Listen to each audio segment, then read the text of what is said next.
Bonjour à tous et bienvenue à cette autre édition de la revue de la presse camerounaise. Nous allons commencer ce matin par une édition spéciale de l'hebdomadaire confidentiel qui s'intéresse à l'exploitation du fer de Nabeba Balam et titre Sur de bons rails. Des réunions se sont tenues les 22 et 26 septembre dernier à Guangzhou, en République populaire de Chine, pour peaufiner les détails relatifs au démarrage effectif de ce gigantesque projet.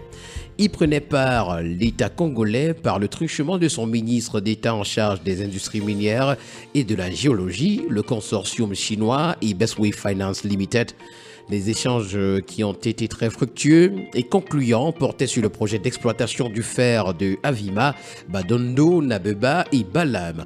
On s'achemine inexorablement vers le démarrage de ce gigantesque projet tant attendu qui va générer plus de 12 000 emplois directs et mobiliser plus de 5 500 milliards de francs CFA. L'information ce matin est à retrouver des pages 5 à 7 de l'hebdomadaire confidentiel. En petite une, on parle de sécurité routière. Le Cameroun remporte 2 distinctions au Maroc et puis malgouvernance. Les populations de Douala sont au bord des larmes, nous renseigne également l'hebdomadaire. Ce matin, à la grande une du quotidien Mutation, il est question d'insécurité, retrouvant le seuil critique. Au cours des seuls mois d'août et de septembre 2023, plus de 700 cas d'agression, 300 cas de viol, 110 détournements d'itinéraires, 900 cas d'accidents graves à Yaoundé. Le ministre de l'administration territoriale interpelle particulièrement les conducteurs de motos, nous renseigne le quotidien. Pour le tri-hebdomadaire le soir, c'est le MINAT qui durcit le ton s'agissant de l'identification des conducteurs de mototaxi et de la lutte contre les agressions.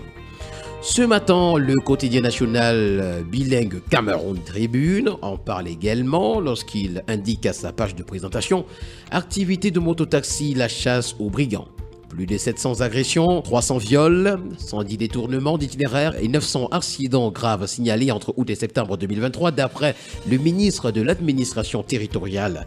Hier à Yaoundé, au cours d'une réunion avec les leaders syndicaux et responsables d'associations de ce secteur infiltrés par de nombreux hors-la-loi, Paul Atangadi a instruit l'identification obligatoire des chauffeurs et des véhicules et a annoncé une traque sans merci des criminels à moto.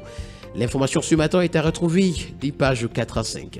À la grande une du quotidien vert Émergence, Assemblée nationale, les députés anglophones réclament la tête de DIRCAP de Cavaillé. L'information complète est à retrouver en parcourant la page 3. OTS en petite une, les enseignants maintiennent leur grève. Et puis désillusion, les Lions ne participeront pas à la CAN. C'est historique pour le journal Le Drapeau qui dit « Elles n'iront pas à la CAN ».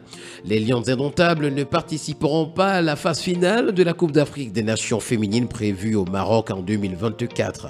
Les joueuses de Jean-Baptiste Bissek ont été éliminées dès le premier tour par les Harambee Starlets du Kenya, une grande première dans l'histoire du football camerounais. L'information ce matin est à retrouver en page 10. En petite une, le journal Le Drapeau parle de l'huile vrac. Le marché camerounais est inondé par ce poison lent, nous renseigne le journal. À la grande une du quotidien L'économie ce matin, Cameroun, la situation financière des entreprises publiques passe au scanner. Une mission de la Communauté économique et monétaire de l'Afrique centrale, la CEMAC, sur la surveillance multilatérale séjourne au pays à cet effet. L'information est à retrouver en page 3. Évaluation, Berthoud enregistre le taux d'inflation le plus élevé en août 2023. Et puis financement des projets verts, le Cameroun a reçu près de 750 milliards de francs CFA en 10 ans.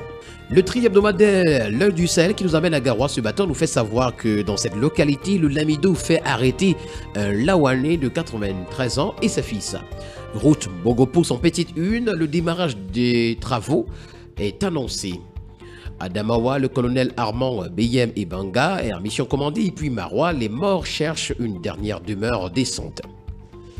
Le quotidien L'Info à chaud pour sa part ce matin s'intéresse à la 2e édition du prix Kofi Annan Road Safety Award et titre coup double.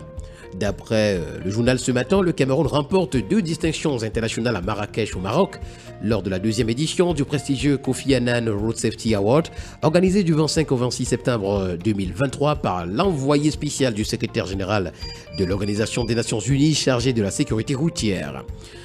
L'information ce matin est à retrouver aux pages 2 et 3. Nabeba Balam Dernier réglage avant le kick-off, c'est à retrouver ce matin en page 5. Concours d'entrée au niveau 1 du cycle licence à l'ESTIC. L'intégralité des résultats nous est proposée également ce matin des pages 6 à 10. Ces informations ainsi que bien d'autres sont à retrouver ce matin en parcourant les colonnes du quotidien L'Info à chaud. Le quotidien Nouvel Horizon pour sa part, qui parle d'infrastructures routières, nous fait une revue des projets routiers qui séduit. Pour le journal Le Courrier, on parle de revendications des enseignants du secondaire, spectre funeste, de crème morte, des enseignants très remontés, des pouvoirs publics embarrassés, des parents inquiets. Le dossier de la rédaction de l'hebdomadaire Courrier à ce sujet est à retrouver aux pages 6 et 7. L'hebdomadaire Expression économique pour sa part ce matin parle du projet d'investissement public et nous renseigne que l'État recherche 365 milliards de francs CFA. Entreprise en petite une, le MINFI présente un dispositif de crédit au GICAM. Et puis route Tui Mankim, l'éternel recommencement nous a présenté également. Le journal La République, qui parle de gouvernance, surtout de la Journée mondiale de l'habitat 2023, nous renseigne que Garoua est la vitrine du Cameroun. Autour de la thématique résilience urbaine et enjeux socio-économiques, Célestine Kétia-Cortès, ministre de l'Habitat et du Développement urbain, a procédé par visioconférence au lancement dans le chef-lieu de la région du Nord des activités marquant la célébration de la 37e journée mondiale de l'habitat au Cameroun. L'événement a débuté le 25 septembre dernier par une conférence de presse donnée par la secrétaire d'État au Mindu, Marie-Rose Dibon. Le journal La République, dans son édition spéciale de ce matin, revient sur la clôture triomphale de la saison sportive 2022-2023 en nous présentant la touche Mouélé Combi. L'hebdomadaire Dream Africa revient sur l'inauguration des centrales solaires de Guider et Marois comme une solution magique de Paul Biya pour le Grand Nord. 30% d'énergie solaire supplémentaire au mix énergétique du réseau interconnecté Nord, 40% des besoins en énergie électrique couverts en journée dans les 3 régions septentrionales, une économie réalisée de plus de 12 milliards de francs CFA, plus de 45 000 MWh injectés dans le réseau interconnecté Sud, des retombées multiples sur l'amélioration des conditions de vie des populations, entre autres.